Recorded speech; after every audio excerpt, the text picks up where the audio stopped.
All right, let's get right into one of the biggest development questions facing the world today, and it's all centered on the African continent. It's a question that seems pretty simple on the surface, but as we're about to find out, the simple version completely misses the real story. So, you've probably heard the debate framed just like this, as a straightforward choice. Option A, you follow the same path every rich country took, using fossil fuels to build up industrial power. Or, option B, you skip that whole messy part and leapfrog directly into a green, clean tech future. That's the conversation you hear happening everywhere. But what if that whole debate is built on a false premise? What if pitting industrialization against clean tech is fundamentally the wrong question to be asking? The research we're looking at suggests it creates a false choice that just paralyzes action and, honestly, ignores the reality on the ground. To really understand why, we first have to get our heads around the real problem.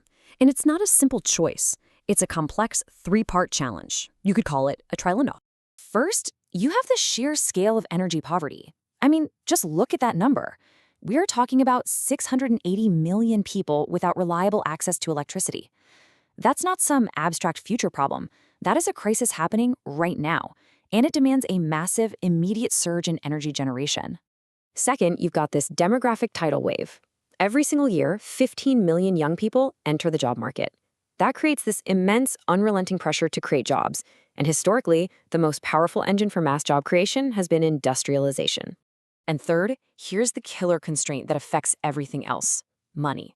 The cost of borrowing for huge nation-building projects in Africa is 2 to 3 times higher than it is in, say, Europe or North America.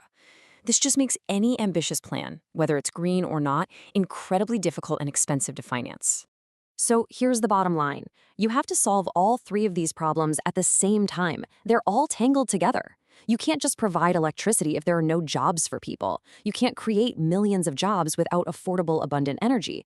And you can't do either of those things if you can't afford to build the infrastructure in the first place. That is the trilemma. So if the problem is a complex trilemma, you know the solution can't be a single silver bullet. It just won't work. Instead, the research points to an integrated strategy, a 5-part approach where each piece, each wedge, actually supports and strengthens the others. And these are the 5 wedges. You've got a tiered energy system, industrialization that is anchored by the continent's mineral wealth, a new approach to finance, digitally enhanced manufacturing, and finally, coordinated bargaining power for the entire continent. These 5 things are designed to work together. Let's just zoom in on the energy wedge for a second to see how this all clicks into place. This tiered approach is a perfect example of how nuanced the strategy is. Instead of some dogmatic one-size-fits-all answer for energy, it says, let's use the right tool for the right job. Decentralized solar? It's perfect for households. You can deploy it right now. Grid-scale renewables? Absolutely. They can power light industry. But for the really heavy stuff, we're talking steel, cement, fertilizers, the research shows that natural gas is still needed as a bridge fuel. But, and this part is absolutely critical, it has to come with legally binding phase-out dates or sunset clauses to make sure it doesn't become a permanent crutch. And you can really start to see how the whole thing works together. The tiered energy system provides the power. The continent's incredible mineral wealth is used as leverage to fund and build local processing factories. A new financial architecture lowers the cost of doing all this. Digital tech makes those new factories cleaner and way more efficient. And the whole thing gets supercharged by creating a unified negotiating position on the world stage. And that brings us to what is arguably the single most important and time-sensitive finding in this whole analysis. The key that could unlock all of this lies in Africa's unique structural leverage, a source of power that, and this is the kicker, comes with a ticking clock. You see, the entire global green transition runs on critical minerals for batteries, wind turbines, you name it. And the African continent holds a massively dominant position. We're talking about roughly 70% of the world's cobalt and a grand total of 30 to 40% of all the key minerals needed for this transition. This is immense economic leverage. But of course, leverage is only useful if you actually use it. Right now, the default path is the one on the left. Raw ore is dug up and it's exported, with almost all the value and all the good jobs being captured somewhere else. The strategy here proposes flipping that script entirely. Take the path on the right. Demand that the high-value processing and manufacturing happens in Africa, which captures that value and builds a real domestic industrial base. As the source material puts it so well, This is genuine structural leverage that is currently being used below its potential.